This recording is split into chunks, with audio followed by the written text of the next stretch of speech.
There were various uses of television that weren't strictly entertainment. If a bomb could be controlled while it's falling toward its target, it could be made to strike the target more accurately if, in fact, it had some wings but act like an airplane.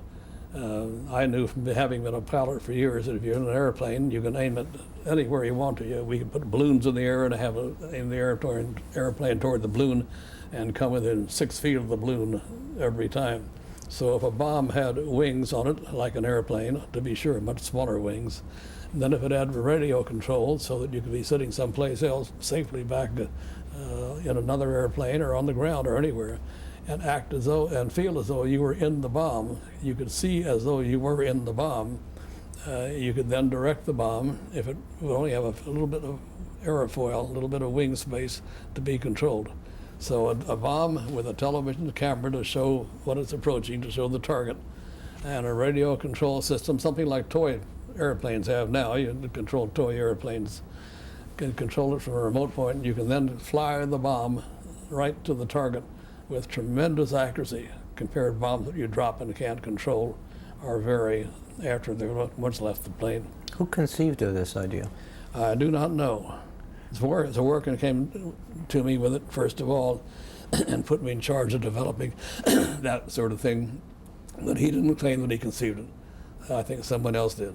He called it a television torpedo, not knowing any better word to use. Did you actually test out? Oh, yes. These? I went to an aircraft manufacturer. I had them make a little airplane with about a 6-foot wing spread, much bigger than a bomb would have, but enough for running tests, and equipped it with television and a parachute so that we could have this thing land and try it again and again and again to run tests. And the bomb wouldn't normally have to have a parachute. So I had that made by a local company, and we ran tests out at what was called Muroc Lake at that time in California, a tremendous big dry lake, now it's known as the Edwards Air Force Base. We had tests run out there, and we would drop this thing, and it didn't work well at first at all. Later on, we got to where it worked well, and also the parachute worked and allowed it to land gently, and could use it again. Was it ever used during the war? I think that's you'd call it the smart bomb used in the Desert Storm War.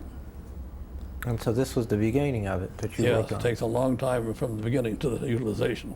Now, did the work on the torpedo plane also inspire the efforts to build a better camera tube? Was it important to have a better camera tube than one that existed already? Well, that wasn't the reason. There was always a reason to have a better camera tube, and that wasn't the only reason. But you needed a better camera tube too. Yes. This same technology, by the way, of guiding a missile by remote control was used when the equipment was installed in a couple of obsolete bombers to be scrapped. Old bombers in the war that had been used up, and put TV in them, and you could fly them into a cave. Let's say the Chinese, in one case, had a lot of people hidden away in a cave. You could fly the thing right into the cave, which was done. So that wasn't exactly a bomb. That was a disabled, obsolete airplane.